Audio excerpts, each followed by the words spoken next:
1995년 북한 제6군단이 반란을 일으켰습니다. 군정보부는 왜 침묵했을까요? 비결은 무엇일까요? 1995년 4월, 조선인민군은 전 세계를 경악시켰습니다.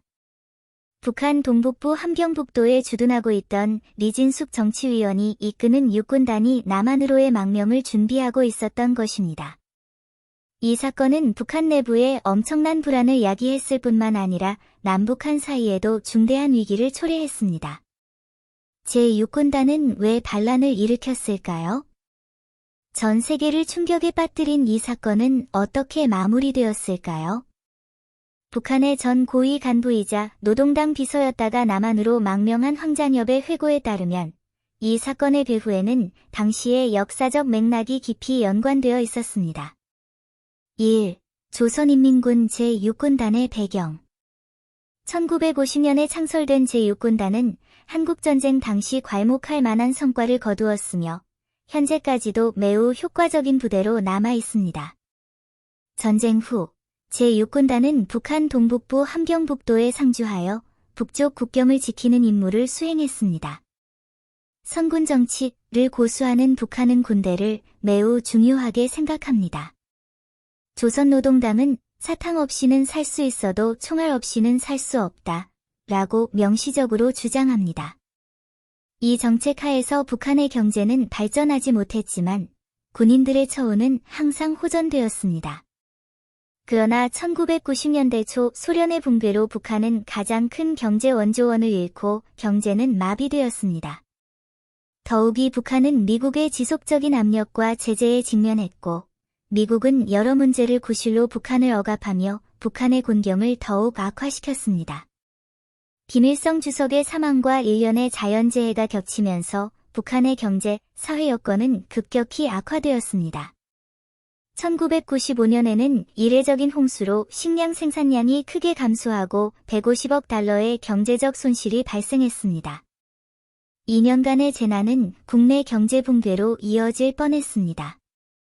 2. 고난의 행군 정책과 반란의 전조 북한은 경제적 어려움을 해결하기 위해 고난의 행군 정책을 시행하여 전 주민이 식량 생산에 집중하도록 촉구하고 군부대가 상업활동을 통해 임박한 물자 부족 문제를 해결하도록 했습니다.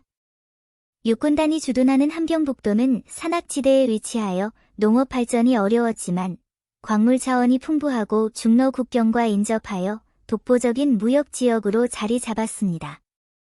제6군단은 지역 정부 및 군과 협력하여 외화와 식량을 대가로 중국과 러시아의 광물 자원을 수출했습니다.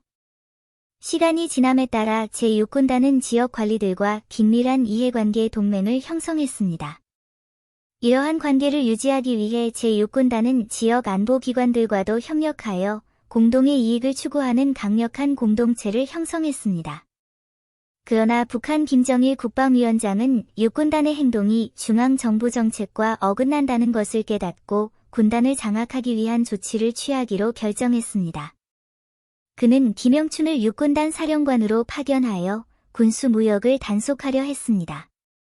그러나 이러한 조치는 육군단 내부에 강력한 반발을 불러일으켰습니다.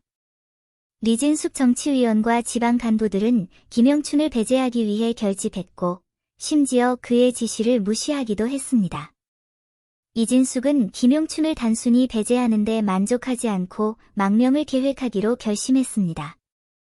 김영삼 대통령과 비밀리에 소통하면서 그는 육군단 참모총장과 일부 사단장을 포함한 고위 군 간부들의 반란을 비밀리에 선동하여 망명 계획을 준비했습니다.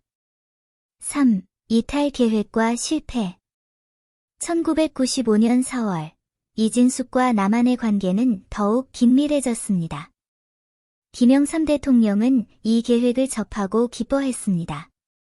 육군단이 망명하면 북한의 군사력이 약화될 뿐만 아니라 국내 정세가 혼란스러워져 남한에 막대한 이익을 가져다 줄 것이라 믿었기 때문입니다. 김영삼 대통령은 남한이 그들을 지원하기 위해 군대를 파견하겠다고 약속했습니다. 그러나 이진숙의 탈북 계획을 첩보를 입수한 김용춘은 이를 북한 최고사령부에 즉시 보고했습니다. 김정일은 망설임 없이 4월 11일 심야 특공대를 파견하여 육군단 간부 여러 명을 체포하여 다른 지역으로 이동시켰습니다. 다음 날, 김용춘은 북한의 탈북 저지 성공을 공식 발표하고 탈북자 처형을 발표했습니다. 이진숙은 사건에서 탈출하여 남한으로 망명했습니다. 남한 정부는 이진숙의 신변을 보호하기 위해 신속히 신변보호 조치를 취했습니다. 남한에서 이진숙은 국가안보전략연구원 부원장으로 임명되었습니다. 그러나 김정일은 이에 격노하여 요원들을 보내 여러 차례 그를 암살하려 했습니다. 4. 이후의 영향과 개혁. 유사한 사건이 재발하지 않도록 북한은 군에 대한 대대적인 개혁을 단행했는데 특히 군인들의 사업권을 폐지했습니다. 그러나 이러한 개혁이 문제를 완전히 해결하지는 못했고 많은 고위 장교들이 다양한 방식으로 사업에 계속 관여했습니다.